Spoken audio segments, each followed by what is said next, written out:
Welcome back. आप देख रहे हैं बनो अपना फाइनेंस मिनिस्टर। मैं हूं आपके साथ कविता थपलियाल और अब दर्शकों को शो में शामिल करते हैं और कराते हैं उनकी life financial planning. Hemant Ustagi, CEO Wise Invest मेरे साथ जुड़ गए हैं। हेमंत जी, गुड इवनिंग, स्वागत है आपका। और आपसे पहला सवाल पूछना चाह रहे हैं सुजीत राणे, फोन लाइन पर है मेरे साथ। नमस्कार सुजीत, कहाँ से बोल रहे हो? बोल रहा हूँ। कैसे हैं आप, क्या करते हैं, कुछ बताइए अपने बारे में। मेरे पास मेरा बिजनेस है, बिजनेस करता हूँ। हेलो। हाँ, आपकी आवाज़ मुझे आ रही है। जो फंड्स आपने हमें दिए हैं मैं वो फंड एक बार चेक कर लेती हूँ। Tata small cap, HDFC small cap, quanta flexi cap, HDFC multi cap, UTI, Nifty 50 index आपके पास है और हजार रुपए की आप SIP कर रहे हैं तमाम फंड्स में। आपको वेल्थ क्रिएशन आपका गोल है और 20 से 25 साल आप निवेश करना चाहते हैं, है ना? ठीक है। हाँ। ओके, कोई खास कॉर्पस जो आपको इकट्ठा करना हो, कोई खास राशि जो आप 20 से 25 साल के बाद इकट्ठा करना चाहते हैं, कोई लक्ष्य बांधा हुआ है इस निवेश के साथ? 20 से 25 साल में 1 करोड़ हो जाएगा क्या? 1 करोड़, ठीक है। निवेश को बढ़ाने की अगर सलाह दें, निवेश राशि को, तो आप बढ़ा पाएंगे? हाँ, चल बढ़ा सकते हैं। बढ़ा सकते हैं। 1 साल पहले आपने शुरू किया ना इसमें निवेश करना, सलाह ली हाँ, किसी से? एक साल पहले ही शुरू किया, पहले पता नहीं था। किसने रेकमेंड किए फंड्स? वही टीवी पे, मोबाइल पे देख के शुरू किया है। आप इनकी परफॉर्मेंस देखते हैं फंड्स की? हाँ, देखता हूँ, रोज देखता हूँ। रोज क्यों देखते हो? रोज भी नहीं देखना होता। खैर, कब कब देखना होता है वो हम जानते हैं हेमंत जी से। हेमंत जी बताइए, 1 करोड़ 20 से 25 साल में क्या ये कमा पाएंगे इस पोर्टफोलियो से? देखिए कविता, इनकी जो इन्वेस्टमेंट है अभी वो 5000 है। इन्होंने कहा इनके पास 20 से 25 साल का समय है। अगर ये 25 साल का समय अपनी इन्वेस्टमेंट को दे सके और इस प्रोसेस को अनइंटरप्टेडली कंटिन्यू करें, तो अगर हम 12% का रिटर्न मान के चलें तो 1 करोड़ का जो कॉर्पस है वो डेफिनेटली अचीव कर पाएंगे। तो अगर थोड़ी सी क्लैरिटी हो, अगर ये कमिट कर सकें अपने आप को 25 साल के लिए, तो डेफिनेटली मुझे लगता है इनका जो टारगेट है वो पूरा हो जाएगा। इनके पास जो फंड्स हैं, इनके पास 2 स्मॉल कैप फंड हैं। तो वो जो 2 स्मॉल कैप फंड है, वहां पे एक टाटा स्मॉल कैप फंड है, I think Nippon small cap fund है। 2000 रुपीज जो इन्वेस्ट कर रहे हैं, मतलब ऑलमोस्ट 40% जो है वो स्मॉल कैप में जा रहा है। तो मुझे लगता है पोर्टफोलियो कहीं, हालांकि लंबा समय है, बट मुझे लगता है थोड़ा एलोकेशन वहां पे ज्यादा है।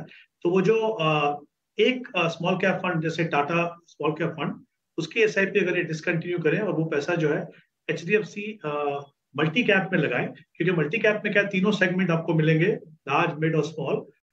तो वहां पे 2000 का इन्वेस्टमेंट हो जाएगा, एक स्मॉल कैप हो जाएगा। एक इनके पास इंडेक्स फंड है निफ्टी 50, वो बिल्कुल सही सिलेक्शन है।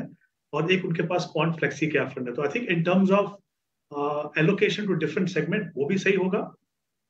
कंसिस्टेंटली अच्छा परफॉर्म करने वाले फंड्स होंगे, थोड़ा एग्रेशन भी थोड़ा कम होगा। तो मुझे लगता है ये एक बदलाव करें तो इनके लिए बिल्कुल ठीक है। और जैसा मैंने कहा, 25 साल की अगर कमिटमेंट करके चलते हैं, बिना इंटरप्शन के इसको कंटिन्यू करेंगे, तो डेफिनेटली अपने टारगेट तक पहुंच पाएंगे।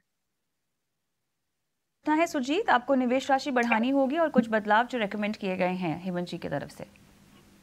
ठीक है, ठीक है। All the best. अगला सवाल मैं लेती हूँ महेश का। नमस्कार। हाँ, hi madam, Mahesh here. Good evening, नमस्कार। कैसे हैं आप? हाँ, आई एम ऑल राइट। आप कैसे हो? मैं बिल्कुल ठीक हूँ, थैंक यू। कहाँ से बोल रहे हो आप, क्या करते हो, कुछ बताइए अपने बारे में। मैम, मैं बेसिकली सिंगापुर में रहता हूँ। तो I am an IT professional. अच्छा। तो यहाँ पे मैं अभी 8-10 साल से रह रहा हूँ। अच्छा, ओके, चलिए। तो मतलब एक क्वेरी था मुझे अपने प्रोफाइल पे, तो I just wanted to enquire about it. जी, तो आपका पोर्टफोलियो हमारे पास है, हमारे एक्सपर्ट के पास भी है, वो आपको बताएंगे। तो मैं बस क्रॉस चेक कर रही हूँ, वेरीफाई कर रही हूँ। 5 करोड़ 15 साल में आप अर्ली रिटायरमेंट का आपने अपने लक्ष्य बांधा हुआ है और आपकी एक रेंटल इनकम भी है और उसके अलावा आपने अपने फंड्स भी जो है बता दिए हैं जिनमें आप निवेश करते हैं। कुछ में आपने लमसम भी किया हुआ है, कुछ में आपकी SIP चल रही है ना? Right madam. ओके, और कब से आपने ये इन्वेस्टमेंट शुरू की है महेश? ये 2021 से मैम, रफली 2 इयर्स। ठीक है, लगभग 2 साल। और ये चुनाव फंड्स का आपने खुद किया है? हाँ मैम। ओके, आप डायरेक्ट स्टॉक्स में भी पैसे लगाते हैं? नॉट येट मैम, तो अभी करना है, अभी तक तो किया नहीं। अच्छा, चलिए ठीक है, बताते हैं आपको अर्ली रिटायरमेंट के आपके लिए मुमकिन है या नहीं है। वैसे अर्ली रिटायरमेंट के बाद क्या आपकी रेवेन्यू स्ट्रीम्स खत्म हो जाएंगी, इसी पोर्टफोलियो से आपको चाहिए होंगे पैसे, या आप सिर्फ एक जॉब छोड़ रहे हैं लेकिन दूसरा कुछ काम करेंगे ताकि रेगुलर इनकम आपकी बनी रहे, ऐसा कुछ है? नहीं मैम, मतलब टोटली डिपेंडेंट पैसिव इनकम पे रहना है, कुछ काम नहीं करना है, इसीलिए अर्ली रिटायरमेंट। और सही समय पर आपने जो है इसके बारे में सोचा और पोर्टफोलियो भी बनाया हुआ है। चलिए आपकी सहायता करते हैं। हेमंत जी, क्या ये रिटायर हो पाएंगे अर्ली? जी कविता, इनका जो टाइम होराइजन उन्होंने कहा 15 साल का टाइम होराइजन के पास 1-2 साल से ऑलरेडी इन्वेस्ट कर रहे हैं। 95,000 की इन्वेस्टमेंट है इक्विटी फंड में। अगेन यहाँ पे अगर हम 12% का रिटर्न मान के चले तो इनका जो टारगेट है 5 करोड़ का वो डेफिनेटली अचीव हो पाएगा। जैसे मैंने पहले भी कहा था, इंपॉर्टेंट चीज ये होगी कि वो अनइंटरप्टेडली अपने प्रोसेस को कंटिन्यू करें। तो जहां तक इनका जो टारगेट है वो डेफिनेटली पूरा होगा। एक ही मैं चेंज यहाँ पे चाहूंगा, इनके पास भी 2 स्मॉल कैप फंड है, एक टाटा और एक क्वांट। तो मैं चाहूंगा कि टाटा स्मॉल कैप की जगह फंड अच्छा है वो, लेकिन मुझे लगता है एलोकेशन के पॉइंट ऑफ व्यू से अगर एक मल्टी कैप फंड रखें तो वो बेहतर हो सकता है। यहाँ पे निपॉन इंडिया मल्टी कैप, उसको अपने पोर्टफोलियो में आप शामिल कीजिए। तो आई थिंक जहां तक टारगेट का सवाल है कोई प्रॉब्लम नहीं होगा, थोड़ा सा मॉनिटरिंग करना होगा। हमेशा ध्यान रखिए कि क्योंकि 15 साल का समय है, आपकी जो कमिटमेंट है वो इक्विटी से है, एज एन एसेट क्लास, ना कि फंड से। तो फंड के ऊपर थोड़ा ध्यान रखिए, जल्दबाजी में भी चेंज नहीं करना है, लेकिन हाँ थोड़ा ध्यान रखिए कि जब तक कंसिस्टेंटली फंड अच्छा कर रहे हैं उनको टच मत कीजिए। और जब आपको लगे कि थोड़ा सा प्रोलॉन्ग पीरियड के बाद अगर वो परफॉर्मेंस जो है पीयर ग्रुप से थोड़ी कम है तो उसको चेंज कीजिए। तो एक तो ये हो गया। दूसरा, शायद कविता ने ये भी कहा कि एक लमसम इन्वेस्टमेंट करना चाहते हैं 50 लाख की SWP के लिए, राइट? वहां पे इन्होंने कहा कि इन्होंने बैलेंस एडवांटेज फंड को चुना हुआ है।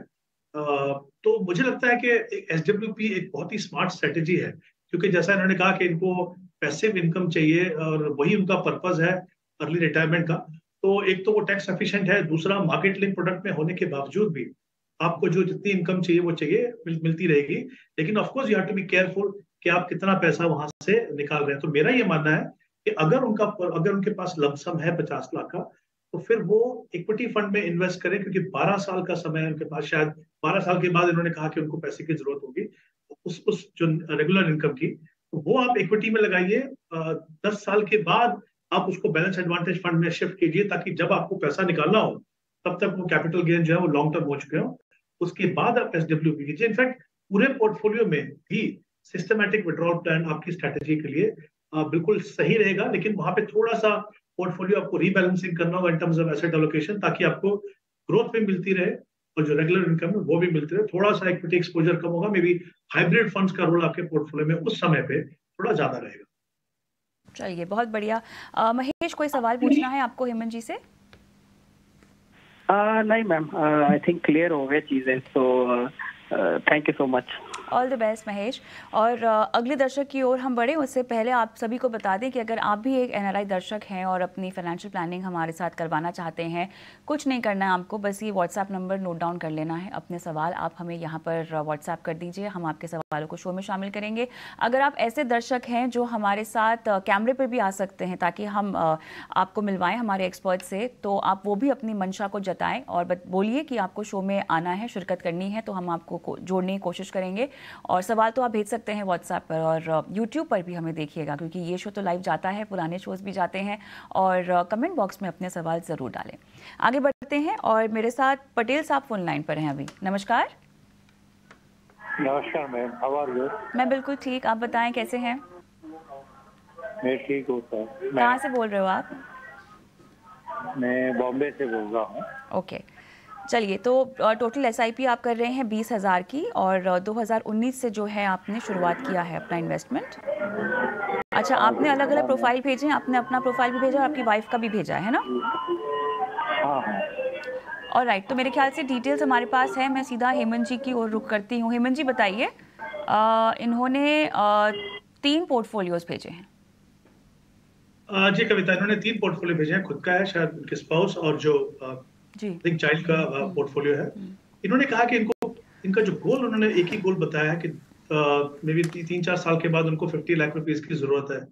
इनकी जो पूरी इन्वेस्टमेंट है वो इक्विटी में है, और तो मुझे लगता है कहीं ना कहीं थोड़ा सा इसको देखना पड़ेगा, थोड़ा सा रीशफल करना पड़ेगा पोर्टफोलियो, क्योंकि अगर एक ही गोल है और उसी गोल के लिए अगर इन्वेस्टमेंट है, क्योंकि सारी इक्विटी में है और पैसा 3-4 साल के बाद लगेगा, और ऑफकोर्स पूरा पैसा एक साथ नहीं लगेगा एजुकेशन में, ऑब्वियसली अगले 3-4 साल में इनको पैसे की जरूरत होगी।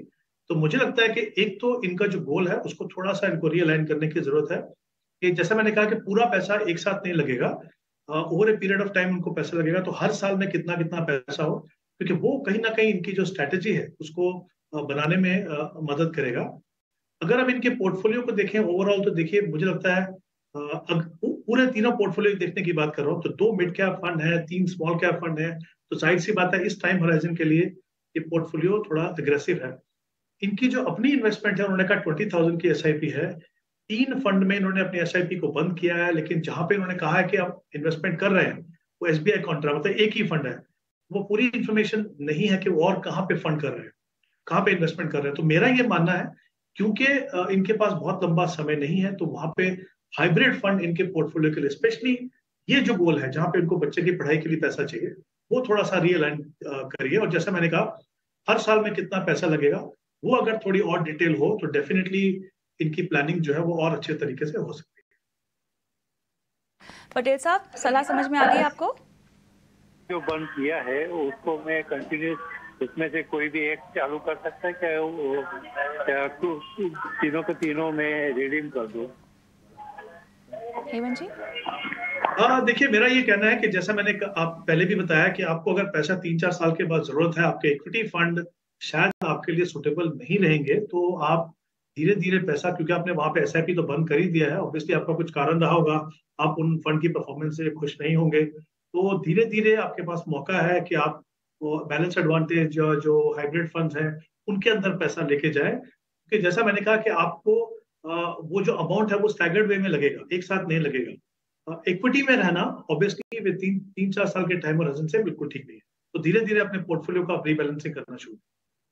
All the best. Brijesh Bajpai का सवाल मैं लूंगी, इन्होंने यूट्यूब के जरिए अपना सवाल हमें भेजा है। पराग पारेख का फ्लेक्सी कैप, क्वांट एक्टिव, मेरा एसेट मिड कैप इनके पास है, और एक्सिस का स्मॉल कैप भी है। निवेश को बढ़ाएंगे 10% से, स्टेप अप करेंगे अपने निवेश को, और 2 करोड़ का इनका टारगेट है, और 2020 से इन्होंने जो है वो शुरुआत की है इन्वेस्टमेंट की, 20 साल तक ये कह रहे हैं कि बने रहेंगे। बताइए। देखिए क्योंकि ये 4,000 रुपीज की इन्वेस्टमेंट कर रहे हैं, जितना इनके पास समय है, और इन्होंने कहा कि 10% से ये स्टेप अप भी कर सकते हैं अपनी एसआईपी अमाउंट को, तो ये इस अमाउंट से तो टारगेट इनका पूरा नहीं होगा। मुझे लगता है कि करीब करीब 1.25 करोड़ के करीब ये कॉर्पस बना पाएंगे, लेकिन जो स्टेप अप है, जैसा उन्होंने कहा 10% करते हैं, अगर ये 15% इनके लिए पॉसिबल हो तो डेफिनेटली अपने टारगेट तक पहुंच पाएंगे। तो एक तो यहाँ पे इनको बदलाव करना है, इनको कोशिश करनी है कि जो स्टेप अप है वो 10% की जगह 15% करें। जहां तक इनके फंड्स हैं चारों, मुझे लगता है चारों फंड्स अच्छे हैं, उसमें कोई भी बदलाव करने की जरूरत नहीं है। जिस तरह का मिक्स हमें तीनों सेगमेंट का चाहिए वो भी यहाँ पे है, फंड्स की क्वालिटी भी अच्छी है, तो आई थिंक चारों फंड में बने रहें, इन्वेस्टमेंट करते रहें, और अगर एडिशनल उनको करना है कभी आगे जाके तो इन्हीं फंड्स में वो इन्वेस्ट करें। और जैसा मैंने कहा, स्टेप अप एसआईपी 15% करनी है।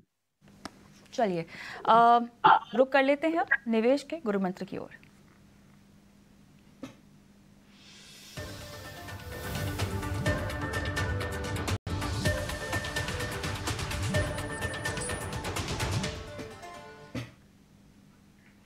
बताइए हेमंत सर, आपने क्या निवेश का गुरु मंत्र चुना है अब की बार?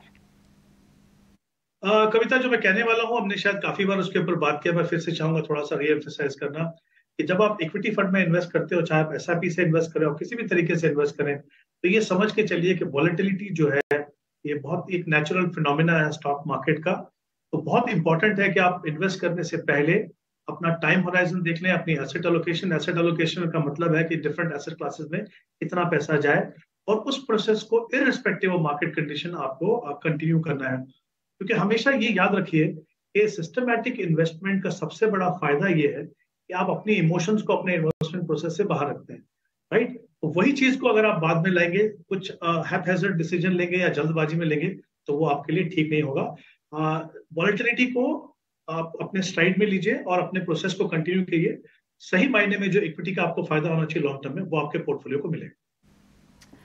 ऑलराइट, तो ये गुरु मंत्र हुआ। इसी के साथ हेमंत जी बहुत बहुत धन्यवाद, आपने समय निकाला और आज दर्शकों की लाइफ फाइनेंशियल प्लानिंग की। धन्यवाद।